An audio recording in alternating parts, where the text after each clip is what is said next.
नमस्कार दोस्तों, स्वागत है आपका आपके चैनल सिविल इंजीनियरिंग में। फ्रेंड्स, जैसे कि आपको पता है कि इस सेशन में हम क्या करते हैं, बिल्डिंग मटेरियल की थ्योरी को सॉल्व करते हैं, प्लस इसी से रिलेटेड जो भी एमसीक्यू क्वेश्चन बनता है अब एग्जाम वाले सेशन में करते हैं। फ्रेंड्स, हमारे टेलीग्राम चैनल पे डेली क्यूज होता है। अगर आप क्यूज देना चाहते हैं तो हमारे टेलीग्राम चैनल से जुड़ सकते हैं। चलिए फ्रेंड्स, अपना सेशन स्टार्ट करते हैं। फ्रेंड्स, इसके प्रीवियस वाले लेक्चर में हम लोग पढ़ चुके थे, ठीक, सॉइल का कैसे डिगिंग किया जाएगा, डिगिंग करने के बाद उसको मोल्डिंग कैसे किया जाएगा। ठीक, आज हम पढ़ेंगे, ठीक है, उस अपनी ईंट को मोल्डिंग करने के बाद, ठीक, यानी कि ईंट को साँचा दे दिया गया, अब उसको कैसे सुखाया जाएगा, कैसे ड्राइंग किया जाएगा, इसके बारे में। ड्राइंग का मतलब होता है ईंट को सुखाना। ठीक है, अब देखेंगे यहाँ पे ध्यान देंगे कि मोल्डिंग के तुरंत बाद, जैसे ही मोल्डिंग करेंगे उसके जस्ट बाद क्या करेंगे, ब्रिक को आप, ठीक, किसी छाँव वाले स्थान पे रख देंगे, जहाँ पे छाँव, ठीक है, जहाँ पे धूप का असर ना हो, तो उसी ईंट को हम क्या कहेंगे, ग्रीन ब्रिक कहेंगे, जिसमें क्या नमी की मात्रा 7 से 30% होती है। अब करेंगे मोल्डिंग। मोल्डिंग ब्रिक को, ठीक है, 5-6 दिन बाद क्या करेंगे, धूप में रख देंगे, तो उसे हम क्या कहेंगे, सन ड्राई ब्रिक कहते हैं, जिसमें नमी कितनी आ जाती है, 3 से 4% आ जाती है नमी। ठीक, छाँव में रखेंगे तो उस ब्रिक को हम बोलेंगे ग्रीन ब्रिक। ठीक, आज जैसे ही धूप में रख देंगे कितने दिन बाद, 5 से 6 दिन बाद, तो उसे हम बोलेंगे सन ड्राई ब्रिक। अब सन ड्राई ब्रिक की जो स्ट्रेंथ होती है 15 से 25 की केजी पर सेंटीमीटर स्क्वायर होती है। एवरेज में स्ट्रेंथ बताया जाए तो 21 केजी पर सेंटीमीटर स्क्वायर होती है। ठीक है, ये तो हमारे क्या हो गई, ड्राई हो गया। ईंट को लाया, छाँव में रखा, छाँव में रखने के बाद 5 से 6 दिन बाद क्या किया, उसको धूप में रखा, धूप में रखने के बाद उसको अब ले जाएंगे इसको यहाँ पे भट्ठी में पकाने। अब देखेंगे अब उसको क्या करेंगे, जैसे ही भट्ठी में ले जाएंगे पकाने तो उसको ड्राइंग करना पड़ेगा, बर्निंग करना पड़ेगा। तो बर्निंग में हम देखेंगे यहाँ पे, जब हम मीट को अपनी बर्निंग करेंगे तो यहाँ पे देखेंगे अलग अलग टेम्परेचर। ठीक है, अब देखेंगे यहाँ 400 से 650 डिग्री सेल्सियस जो हमारा, ठीक, फिर यहाँ पे 600 से लेके 650 से लेके 900 डिग्री सेल्सियस, 900 से लेके 1100 डिग्री सेल्सियस का टेम्परेचर यहाँ पे, ठीक है, दिया जाता है। तो यहाँ पे देखा गया लो मिल्टिंग और हाई मिल्टिंग। इसमें क्या, लो मिल्टिंग में देखा गया तो 900 से 1100 डिग्री सेल्सियस पर हम क्या करेंगे, अपने ईंट को भट्ठी में पकाएंगे। यहाँ पे 900 से लेके 1250 डिग्री सेल्सियस अपने क्या करेंगे, हाई मेल्टिंग पॉइंट के लिए को, यानी कि हाई जो स्ट्रॉन्गेस्ट ब्रिक होंगे उसको क्या करेंगे, इस डिग्री पे हम पकाएंगे। ठीक, अब यहाँ पे पकाने के जो है अलग अलग प्रोसेस है, अलग अलग भट्टे हैं, तो देखते हैं यहाँ पे अलग अलग भट्टे के बारे में। ठीक, सबसे पहले हम देखेंगे ब्रिक की जो बर्निंग करते हैं, जो ईंट को पकाते हैं, सबसे पहले देखेंगे किस भट्टे में पकाएंगे।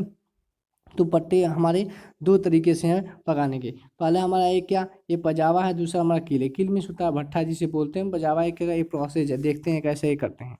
तो कील में देखेंगे 3 भट्टे आते हैं हमारे, इंटरमीडिएट आता है, सेमी आता है, और आता है हमारा क्या, कंटिन्यूअस। इंटरमीडिएट का मतलब होता है यहाँ पे क्या, थोड़े समय के लिए। ठीक, सेमी का मतलब होता है, सेमी कंटिन्यूअस का मतलब कुछ समय चलेगा बंद हो जाएगा। कंटिन्यूअस का मतलब होता है लगातार चलेगा। ठीक, तो इसमें अगर डायरेक्ट आपसे पूछ देता है इंटरमीडिएट किल कौन सा किल होता है, तो बताएंगे इलाहाबादी। जो इलाहाबाद जो किल होते हैं वो हमारे इंटरमीडिएट किल में आएंगे। बुल ट्रेंच बोल देगा तो बुल ट्रेंच हमारे जो होते हैं सेमी कंटिन्यूअस में आते हैं, और हाफ मैन जो होता है हमारा वो कंटिन्यूअस किल में आता है। ये सब भट्टे के प्रकार है, ये मैं समझिएगा। ठीक है, तो कंटिन्यूअस किल का मतलब हो गया, ठीक, जो लगातार भट्ठा चलता रहे, ठीक, कभी बंद ना हो।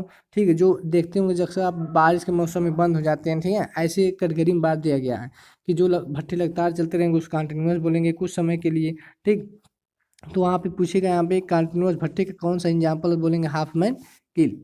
अब देखेंगे सबसे पहले देखेंगे पजावा भट्ठा। ये पजावा, ठीक है, ये जो हम एक प्रोसेस है, ठीक है, जो हम घर पे ही करते हैं। तो पजावा का मतलब हो गया यहाँ पे क्या करेंगे, इसमें जो हमारी ईंट अच्छी प्राप्त होती है, जो भी ईंट करेंगे क्या, ऐसे रख देंगे सारी ईंट को, क्या करेंगे, ऐसे रखने के बाद इसके ऊपर क्या कर देंगे, घास फूस रख देंगे और जला देंगे, बर्निंग करा देंगे।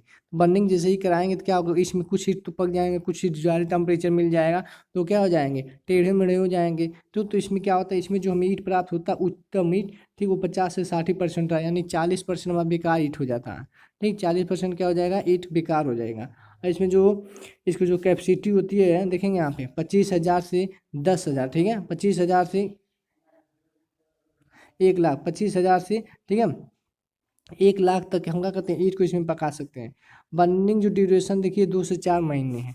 ठीक, और हमारा इसमें देखेंगे यहाँ पे लोग कोई टेम्परेचर पर कंट्रोल नहीं रहता है। जब टेम्परेचर कोई कंट्रोल नहीं है तो इसीलिए हमारे जो ब्रिक रहेंगे, ठीक, कुछ ब्रिक तो अच्छे मिलेंगे, कुछ ब्रिक क्या हो जाएंगे, बेकार हो जाएंगे। इसीलिए बोला गया यहाँ पे अच्छे ब्रिक जो मिलेंगे, अच्छे जो ईंट मिलेंगे वो 50 से 60% बस मिलेंगे। इसमें 40% हमारे ईंट क्या हो जाते हैं, बेकार हो जाते हैं। टेम्परेचर का कोई कंट्रोल ही नहीं है इसमें, ठीक है। इससे हम डिसकंटिन्यूअस, ठीक, इसे डिसकंटिन्यूअस प्राप्त होती है। डिसकंटिन्यूअस मतलब क्या है, चलेगी फिर ईट जब हो जाएंगे फिर से पकाइए, ऐसे इसे बोला है यहाँ पे, ठीक। तो याद रखेंगे, इसलिए हमारा पजावा भट्टा जो आजकल उपयोग इसमें नहीं लाया जाता, क्यों? क्योंकि इफिशियंसी कम है ना, 60% है, 40% बेकार हो जाती है। इसीलिए हमें अपनी इफिशियंसी को बढ़ाने के लिए क्या किया गया, कील का उपयोग किया गया, भट्टे का उपयोग किया गया।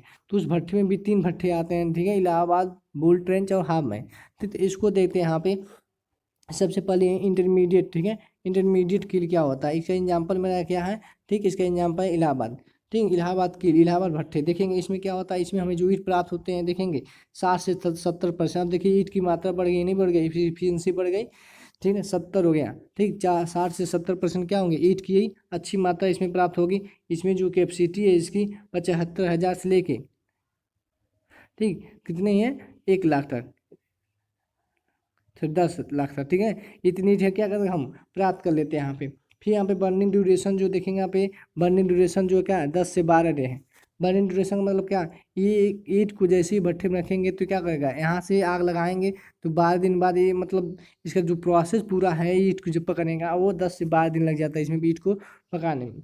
ईंट जो होता है इसमें डिसकंटिन्यूअस प्राप्त होते हैं। ब्रिक जो होते हैं कुछ ऐसे ब्रिक इसमें डिसकंटिन्यूअस प्राप्त होते हैं। हीट पर कंट्रोल किया जा सकता है, बिल्कुल, क्योंकि ट्रेंच है, ट्रेंच पे हम अपने अकॉर्डिंग जो कोयलों का उपयोग करेंगे, ठीक, जितना ज़्यादा कोयला डालेंगे हीट उतना ज़्यादा, कम कोयला कम हमारा हीट जनरेट होगा। तो याद रखेंगे यहाँ पे जो हमारी ईट में ईट प्राप्त होती है वो 60 से 70% प्राप्त होंगी, ठीक। उसके बाद इसकी जो कैपेसिटी होती है ये इसके बीच में लाई करेगी। यहाँ पे जो बर्निंग ड्यूरेशन होता है वो 10 से 12 डे होता है, ठीक। और इसमें जो ब्रिक होती है हमारी डिसकंटिन्यूअस होती है, ठीक। और उसके बाद हीट पे इस पे कंट्रोल होता है। अब आगे देखेंगे सेमी। सेमी मतलब क्या होता है, सेमी का एग्जाम्पल हम बताए थे स्टार्टिंग में, बुल ट्रेंच कील होता है। अब देखेंगे इसकी इफिशियंसी इतनी थी, इसकी इफिशियंसी क्या हुई, फिर से कुछ बढ़ गई, 70 से 80% हो गई, 10% इंक्रीज कर गई, ठीक है। इसमें क्या होते हैं 10% इसकी जो इफिशियंसी है, इसकी जो दक्षता है वो इंक्रीज कर गई। फिर वहाँ देखेंगे ये ग्राउंड लेवल के नीचे बनाया जाता है। आपने देखा होगा यहाँ पे, मान लीजिए ग्राउंड लेवल है तो आपने देखा होगा कुछ ऐसे बनाया जाता है। यहाँ पे हमारे भट्ठे वो निकाल दिए जाते हैं, ठीक है। और यहाँ पे ईंट को क्या करेंगे, ऐसे रख देंगे, ठीक। तो इसीलिए बोला कि इसके ग्राउंड लेवल से नीचे जब ग्राउंड लेवल से नीचे बनाया जाएगा तो आप सोचिए यहाँ पे जैसे ही बारिश का मौसम आएगा तो क्या होगा, इसमें पानी भर जाएगा। इसलिए क्या होगा, बारिश के मौसम में इसे बंद करना पड़ता है। किस वाले भट्टे को, सेमी कंटिन्यूअस स्किल को, जिसे हम बुल ट्रेंच बोलते हैं। तो एग्जाम्पल में डायरेक्ट याद रखेंगे, पूछ देगा डायरेक्ट तो कौन सा भट्टा है जो बारिश के मौसम में नहीं चलाया जाता, तो बोलेंगे सेमी कंटिन्यूअस स्किल, जिसे हम बुल ट्रेंच भट्ठा कहते हैं, ठीक। तो इसीलिए इसमें इफिशियंसी कितनी होती है, 70 से 80% इसकी अच्छी हीट प्राप्त करेंगे। ये ग्राउंड लेवल से नीचे बनाया जाता है। इसकी कैपेसिटी देखेंगे 25,000 पर चेम्बर होता है। अलग अलग चेम्बर में इसे बांटा जाता है, ठीक है। अलग अलग चेम्बर में से क्या डिवाइड किया जाता है। आप भट्ठे पे कहीं गए होंगे तो देखेंगे अलग अलग चेम्बर रहता है उसमें, ठीक। तो इसमें एक चेम्बर में 25,000 ईंट रहती हैं। बर्निंग ड्यूरेशन देखिए 1 डे, एक ही दिन में हो जाता है, ठीक है। बर्निंग ड्यूरेशन 1 डे, देखिए यहाँ पे 12 डे लग रहा था, 10 से 12, यहाँ पे एक ही दिन में। तो ये क्या हो गया, हमारी अच्छी हुई ना कौन सी, बुल ट्रेंच की। तो याद रखेंगे इफिशियंसी 70 से 80% ग्राउंड लेवल से नीचे बनाया जाता है। पर कैपेसिटी जो होती है, ठीक है, 25,000 पर चैम्बर होता है। इसका ड्यूरेशन जो होता है 1 डे होता है, ठीक। अब आगे हम देखेंगे अपने कंटिन्यूअस किल को। तो कंटिन्यूअस किल ऐसे किल होते हैं जो लगातार चलते हैं, ठीक है, जो लगातार चलते हैं। उसका एग्जाम्पल हो गया हाफ मैन किल, ठीक। इसमें इफिशियंसी देखिए 70, इसमें भी इफिशियंसी क्या है 10% इंक्रीज कर गई, 80 से 90% हो गई, ठीक। यानी कि अच्छी ईट हमें जो प्राप्त होंगी, उत्तम ईट, वो 80 से 90%। अब देखेंगे ये कील जो है पूरे वर्ष चलता है, ठीक। कैपेसिटी जो होती है 25,000 पर चेम्बर होती है और उसका भी ड्यूरेशन जो होता है 1 दिन का होता है।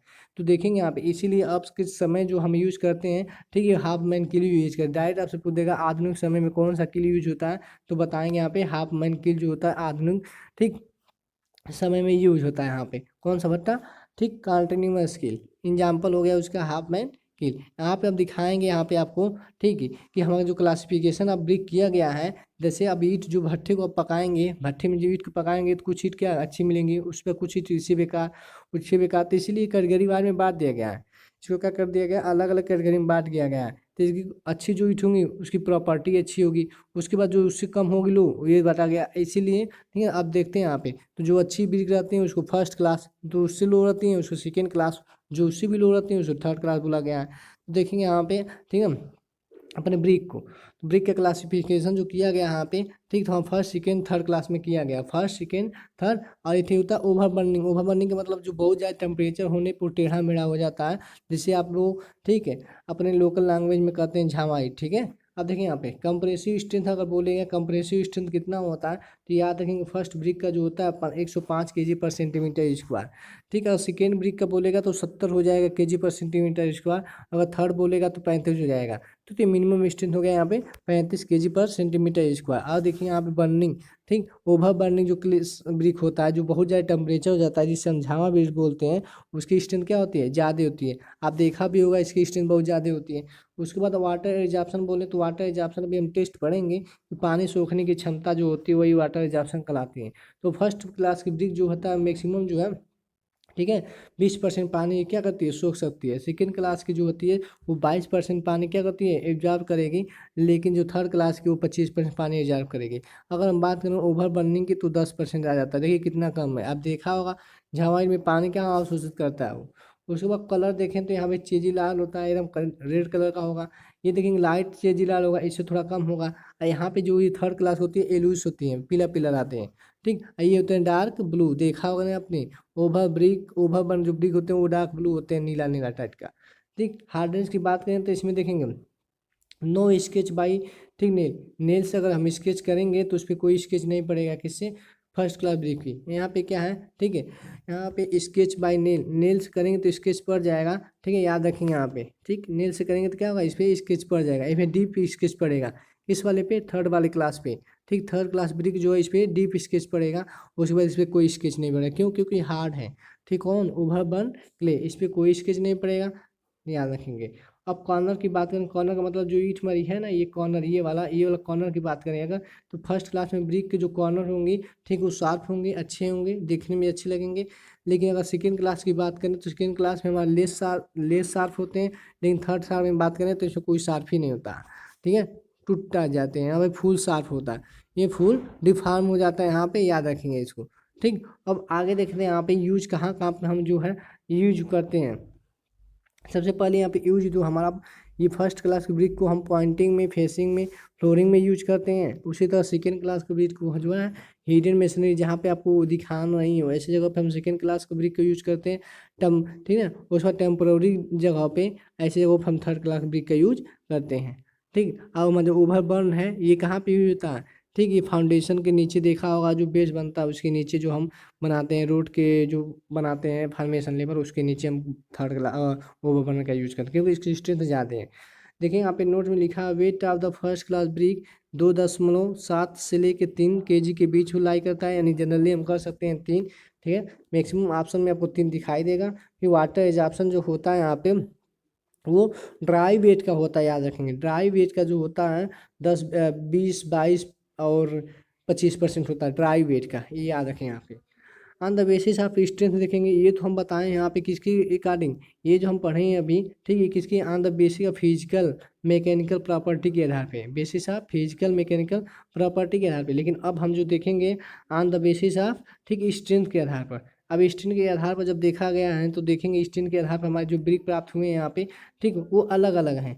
देखेंगे सबसे पहले हमारा जो ब्रिक प्राप्त हुआ है यहाँ पे वो कैसा है, ठीक। ISIS कोड के अनुसार, यानी कि 1077 के अनुसार जो ब्रिक है, ठीक है, उसकी स्ट्रेंथ जो होती है 35 से 350 kg पर सेंटीमीटर स्क्वायर में वर्गीकृत किया गया है, ठीक। आप देखेंगे यहाँ पे ये जो क्लासिफिकेशन किया गया है उसकी मिनिमम स्ट्रेंथ बताई गई है कि ऐसे लिख देगा, ठीक है। मान 350 अगर लिख दिया तो इसका मतलब क्या है, 350 ब्रिक, 350 ब्रिक, 350, इसका मतलब क्या, 350 क्या है उसकी स्ट्रेंथ है। जैसे हम 20 लिखते हैं ना, हम 20 उसकी स्ट्रेंथ रहती है ना, उसी तरह ये मिक्स है, उसे ब्रिक हो गया, ये 350 क्या बताएगा, उसकी स्ट्रेंथ को बताएगा।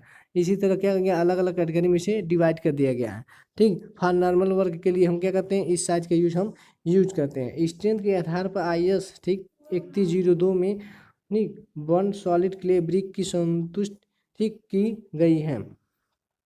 ये देखेंगे स्ट्रेंथ याद रखेंगे, आपसे डायरेक्ट कोई भी पूछ सकता है यहाँ पे किसी भी स्ट्रेंथ के बारे में। लेकिन जनरली जो हम फिजिकल और मैकेनिकल क्लासिफिकेशन जनरली पूछा जाता है आपसे, ठीक है। फ्रेंड्स, अगर आपको सेशन अच्छा लग रहा है तो आप चैनल को सब्सक्राइब, लाइक एंड शेयर जरूर कर देंगे, और ज़्यादा से ज़्यादा अपने फ्रेंड सर्कल में से शेयर कर देंगे।